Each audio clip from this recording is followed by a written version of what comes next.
Morning, everybody. Ooh, what the heck is that? Man, I am going from, look at that. Look how much gray I got. God damn.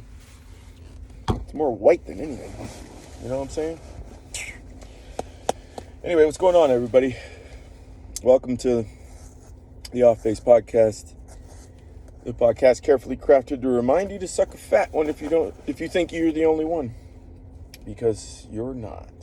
I'm your host. I'm the Rocky Mountain no-name Jackass, and it's 43 degrees in the city of Aurora at 7:56 in the a.m. on, what is it, Tuesday? Yeah, Tuesday, February 15th, 2022. The Ides of February.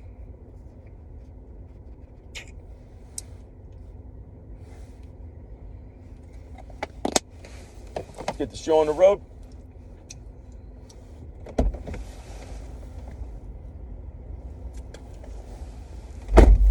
Hey now. So, the car was a little bit tired this morning.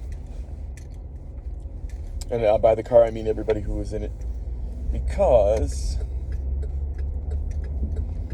I wanted my stepdaughter to watch a particular movie. She has become a fan of The Prestige. And of course, we also like the Batman trilogy. And there was another movie that she saw that was directed by Christopher Nolan that she really liked. But I was listening to a lot of instrumental music over the past couple of weeks, and one of the pieces of music that I found by Hans Zimmer, who is the John Williams of our generation, was a piece that he did for Christopher Nolan's Interstellar. And I wanted my stepdaughter to see the movie. So yesterday when I picked them up and we got home, instead of waiting for my stepson to do his homework and then go to the gym, we went right to the gym. And we were back home, and then stepson just did his homework when he got home. And we started the movie. It was probably around like 10 after 7. So I'm thinking, okay, we'll be all right. But then we started the movie, and then it said the time on it, and it was like 2 hours and 45 minutes. And I was like, oh shit, it's going to be closer to 10 o'clock by the time we finish this thing. And as we're going through it and getting into it, I'm thinking, all right, maybe halfway we'll stop it. But things just start happening in the film that get you more and more intrigued. The suspense builds. So I was like, oh shit, fine, we'll watch the whole thing. And I knew it wouldn't pan out, great. It wasn't too bad. Like everybody, we were on time this morning, but getting that sleep, man, is key.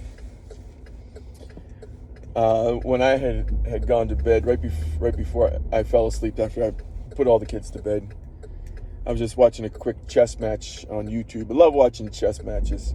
There's a kid who has a channel. His channel, I think, is Agid Mater. He's definitely Eastern European. You can tell that from his accent.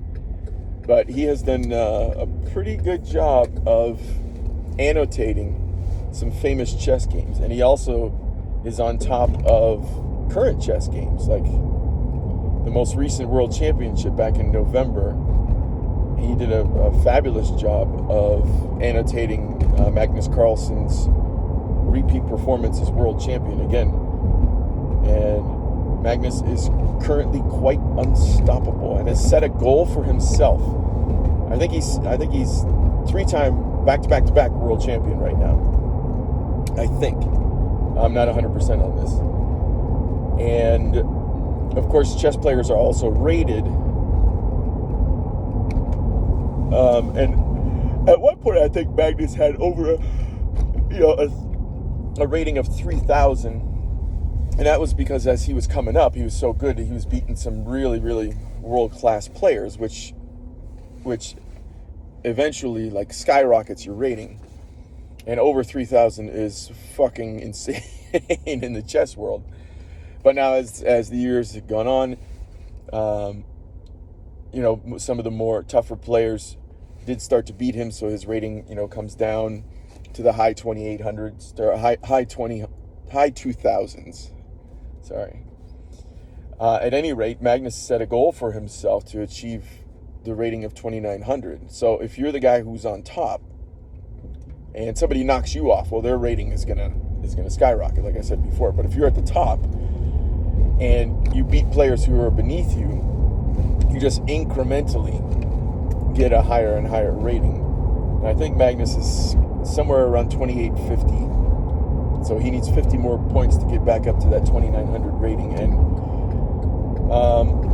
for somebody who is a great performer in their particular field of expertise, what makes them a legend, what makes them epic is shit like this, where they set goals for themselves. I mean, watch The Last Dance with Michael Jordan, and you'll know exactly what I mean, on how you find ways to motivate yourself to continue to outperform and show the rest of the world that you are number one. So Magnus has been quite inspiring in that regard.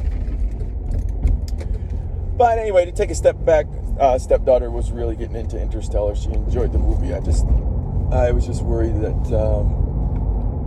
we weren't gonna the whole car wasn't gonna get a good amount of sleep. Now, the only reason why we did watch the entire movie is because my wife was in San Antonio. Hello, wife, if you're watching this, you and my other 2 podcast listeners, which I'll do from time to time. And one of the bigger reasons is because my wife has to get up so early, so we go to bed early.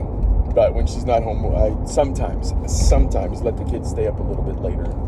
Like on Sunday night, we didn't stay up later after the Super Bowl was done, and luckily we're 2 hours behind. So Super Bowl didn't start at 6:30 for us; it started at 4:30. So we went to bed, normal time, around 9 o'clock. But last night we went to bed around 10:15. And interestingly enough, as I was watching that chess match that I was talking about on YouTube, there was a quote at the top by Bobby Fischer, and I forget the exact quote, I'm paraphrasing big time, but he was comparing what I'm about to say to studying chess. And he said something to the effect of a good night's sleep is far better for you when trying to battle on the chessboard than studying all night, or something like that, something to that effect. Basically he was touting the benefits of a good night's sleep, which I have been doing for the last 3 months, and sometimes I'm good at it, sometimes I'm bad. I was horrific. Now I'm getting better. But suffice it to say, only got about 6 hours last night. Well, no, we went to bed at, what did I say, 10:15? I probably fell asleep around 11. I got up at 5:30, so I got about 6.5. Would have definitely preferred to get the 8 or 9. Although I've been averaging somewhere around 7.5. I haven't been officially tracking it, but on the days. So yeah, yesterday, when Sunday into Monday, when we went to bed on the Super Bowl, I woke up. I start work at 5:30, and I set myself an alarm because oftentimes I'll wake up 4:30, 5 o'clock. But I usually set myself an alarm for 5:25 just to make sure that I'm up. And Sunday going into Monday, I slept until my alarm went off, which was great. That was really nice. So anyway, stepson and I did hit the gym yesterday. We did our pull routine, Pull. We did back, shoulders, biceps, and split it up with some abdominal exercises. One thing, what was I going to say about that? Well, just that it was a good workout. I'm starting to get a little bit worried about my right arm again. Something's going on with my shoulder and the back, and my elbow. It was a good workout, don't get me wrong, but I'm starting to get a little bit worried about that. And I'm going to tell you this, man. I think I said it before. Because we're going to the weight room instead of the CrossFit room now, they got mirrors everywhere. I look phenomenal from the chest up. I'm telling you. I'd do me if I was looking in the mirror. So I'm pretty happy with how things are going here with with our workout routines. The big test is gonna come in phase 4. We're in phase 3. We're in the sculpting phase. Phase 4, when I tried to get rid of that midsection. And the reason why I'm not dreading it, I just know that it's going to be a challenge because it involves cardio. Fucking hate cardio. But I love lifting weights. And I love the routine that we're in right now. So yesterday we did deadlifts, shoulder shrugs, and then bicep curls on the machine that holds your elbows completely steady. I fucking love that machine. And we split it up with sit-ups. So in the Air Force Fit Test, what you have to do, which we've been doing every 3 weeks, Air Force Fit Test, you have to run 1.5 miles. Try to get the best time on that. Try to get as many push-ups as you can in a minute and as many sit-ups as you can in a minute. And my sit-ups have been sucking. So what we started doing a couple weeks ago was 3 sets of 30-second rounds of sit-ups. Oh, wow, look at that. A big yawn comes late. And then yesterday we upped the time to 35 seconds to see how many sit-ups we could get in 35 seconds. I was pretty happy with my results there. My sit-ups are getting better. Strengthening the abs there. Because there's 2 parts to getting your abs to show. You have to strengthen those muscles, and then you have to remove the outer layer of fat that is around them, which cannot be done by simple sit-ups. Abs are made in the kitchen, ladies and gentlemen, in the kitchen. And it's simply a matter of taking in less calories than you are putting out, such that your body must draw from additional energy sources in your body, and thereby removing the fat that is around certain muscle groups. And because I'm doing the ketogenic diet, I'm trying to get my body used to burning fat for energy as opposed to carbohydrates, so that by the time we hit phase 4, I'll be a fat-burning machine. And that's the goal. So yeah.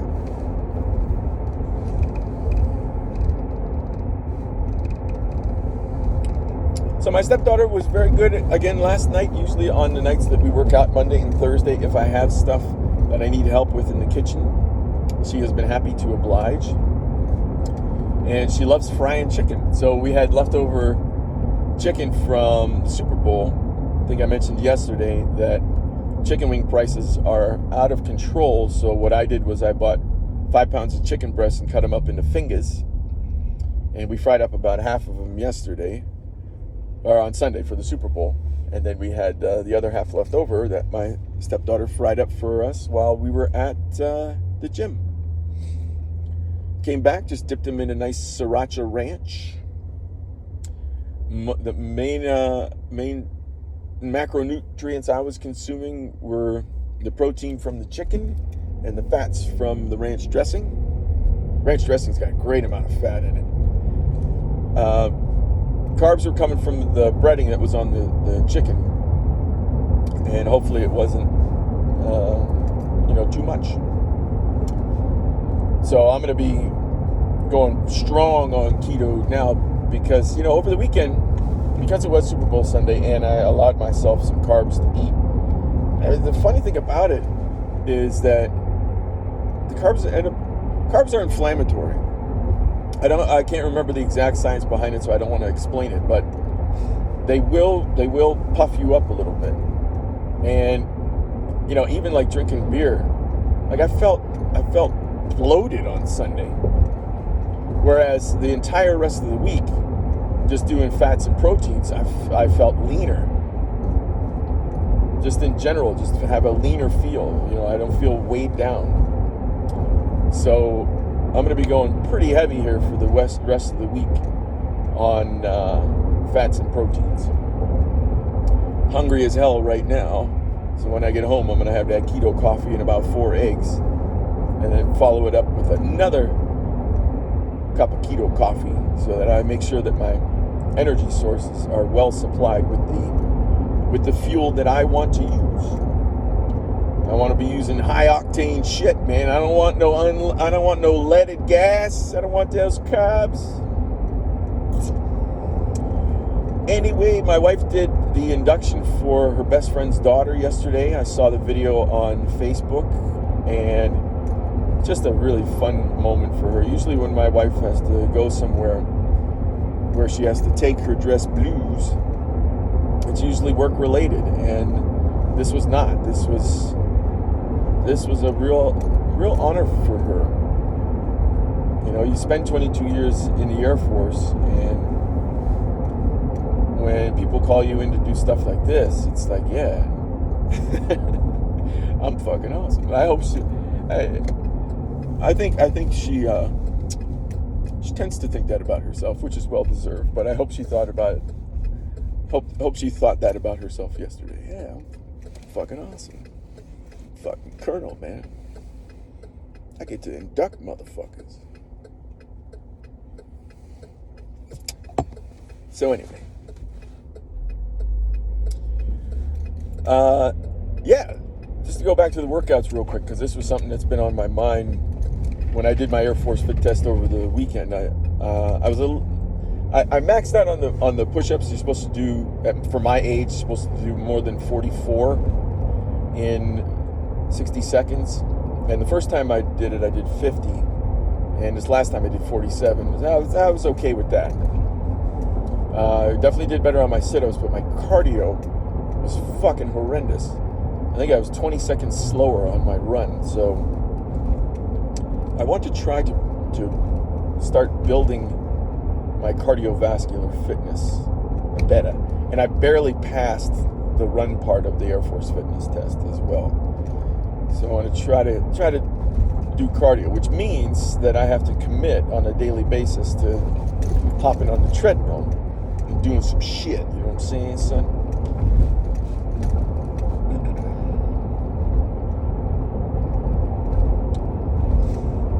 Yeah, back in the day, back when we were younger, we could run around everywhere, hop fences. I used to bike everywhere. Because that's what we did. We didn't have screens. I mean, we did. We had Atari and whatnot, but it was so much more fun hanging out with your friends, being outside. One of my best friends, Kurt Domkowski, he probably lived like 2 miles away from us, and I used to bike to his house, no problem. We'd go play baseball, come back, jump in his pool. And they were very good to me because around my neighborhood there weren't that many kids that I went to school with, and there weren't many kids my age. So I actually had to go and jump on a bike to hang out with friends that I went to school with. So whenever I went up to Kurt's house, I never really wanted to come back home because I was having too much fun with him up there. Him and his brother Mike. Kurt was a year older than me. Mike was a year younger than me. Great baseball players. The whole family was great baseball players. And we were good basketball players as well. But, yeah. I imagine that his parents probably got sick of me being there. And it's funny, you don't realize it until you're a little bit older. Oh, yeah, shit, I should have went home a lot earlier than I used to. And, yeah. The good old days. But anyway, yeah, we used to run around everywhere. Whether it was on a bike or just, walking to the baseball fields to play ball. Just running around causing mischief. We used to, oh, this was terrible. Looking back at it, it's terrible. We used to, what we call go beaming. There was an apple tree a couple blocks away from Kurt's house, real big apple tree that we used to go at night and throw apples at trucks and cars going across this real busy road. And we had escape routes planned and everything. If anybody ever stopped their cars, we would just take off, and we had ways that we could go, split up, and then meet back at his house. I mean, it's terrible, but that's what you did when you were a kid. Found a way to cause mischief. Not all the time. But that certainly may have been one that we take back. When you get older and you think about things that you have regretted, things that you wish you could change, that certainly was one. Even though it was fun, it certainly was fun. We definitely should not have done that. I should not have been throwing apples at trucks. Anyway, bad guy.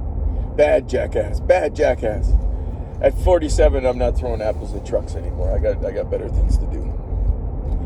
So, getting back to work here.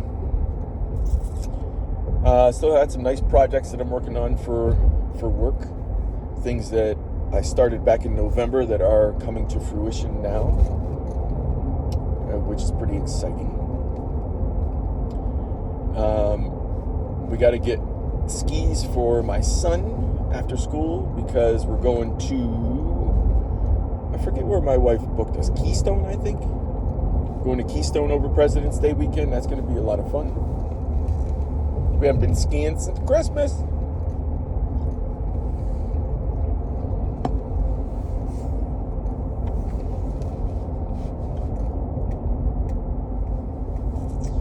Oh yeah, so my wife's flying back in on Wednesday night. Tomorrow night we're going to pick her up at the airport at 8:30. And my stepson just informed me this morning that he's in the pep band. Just informed me that he's got 2 basketball games he's got to play at on Wednesday. And I'm like, oh, okay. Well, thanks for telling me now. So he's going to text me the exact times, and I will be informing my wife. Unless she's listening, which she's probably not. But if you are, hi. Hi. Oh, shit. Oh, I don't have my wallet. Oh, damn it. Oh, I gotta stop the podcast. I gotta talk to these guys. Oh, for God's sakes. Alright, I'll smell you guys tomorrow.